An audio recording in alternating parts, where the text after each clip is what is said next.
আসসালামু আলাইকুম। আপনারা সবাই কেমন আছেন? আশা করি সবাই ভালো আছেন। আজকে আমি আপনাদের শিখিয়ে দেব কিভাবে আপনারা ফেসবুক প্রোফাইলের নাম চেঞ্জ করবেন, ঠিক আছে? তাহলে চলুন বেশি কথা না বাড়িয়ে ভিডিওটি শুরু করা যাক।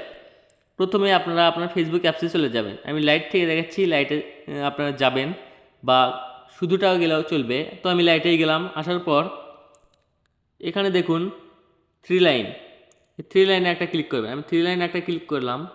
ক্লিক করার পর নিচের দিকে আসবেন। আসার পর সেটিংসে একটা ক্লিক করবেন। আমি দেখাচ্ছি, এই দেখুন সেটিংসে একটা ক্লিক করবেন। আমি সেটিংসে একটা ক্লিক করলাম। ক্লিক করার পর এখানে দেখুন পার্সোনাল ডিটেলস, এই পার্সোনাল ডিটেলসে একটা ক্লিক করবেন। আমি ক্লিক করলাম। ক্লিক করার পর এখানে দেখুন প্রোফাইল, ঠিক আছে? প্রোফাইলস দেখাবে আর আপনার নামটা দেখাবে।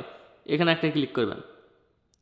তো আমি এখানে একটা ক্লিক করলাম। ক্লিক করার পর আবার ওই দেখুন এখানে একটা ক্লিক করবেন। তো আমি এখানে একটা ক্লিক করলাম। এখানে দেখুন নেম, এখানে দেখুন নেম, এই নেমে একটা ক্লিক করবেন। আমি নেমে একটা ক্লিক করলাম। ক্লিক করার পর এখানে দেখুন এখানে নাম লেখা আছে, এখানে ইসলাম লেখা আছে, ঠিক আছে?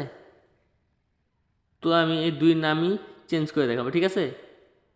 চেঞ্জ করার জন্য আপনারা এখানে একটা ক্লিক করবেন। ক্লিক করার পর এখানে কেটে দেবেন। দেওয়ার পর এখানে লিখবেন, আমি আমার নামটি লিখতেছি, আপনারা আপনার নাম লিখবেন। এখানে আমি লাস্ট নাম দিলাম খান, আল আমিন খান। লেখার পর এখানে দেখুন রিভিউ চেঞ্জ, এই রিভিউ চেঞ্জে একটা ক্লিক করবেন।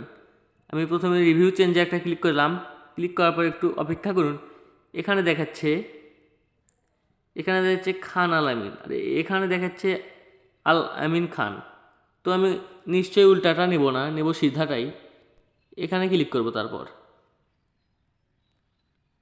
তো এখানে ক্লিক করব সেভ চেঞ্জে একটা ক্লিক করলাম। ক্লিক করার পর এই দেখুন নেম আপডেট সাকসেসফুলি, ঠিক আছে? এই দেখুন নেম চেঞ্জ করা হয়ে গেল, ঠিক আছে? তো এইভাবে আপনারা আর কি ফেসবুক প্রোফাইলের নামটি চেঞ্জ করবেন। আমি আপনাদের প্রোফাইলে গিয়ে দেখাই। এই দেখুন আল আমিন খান নামটা চেঞ্জ হয়ে গেছে, ঠিক আছে? তো আপনারা এইভাবেই ফেসবুক প্রোফাইলের নামটি চেঞ্জ করে নেবেন। তো সবাই ভালো থাকবেন, সুস্থ থাকবেন। দেখা হবে পরবর্তী ভিডিওতে। ভিডিওটি ভালো লাগলে একটা লাইক করতে ভুলবেন না, আর চ্যানেলটিকে সাবস্ক্রাইব করার পর পাশে থাকা বেল আইকনটি অল সিলেক্ট করে দেবেন, ঠিক আছে?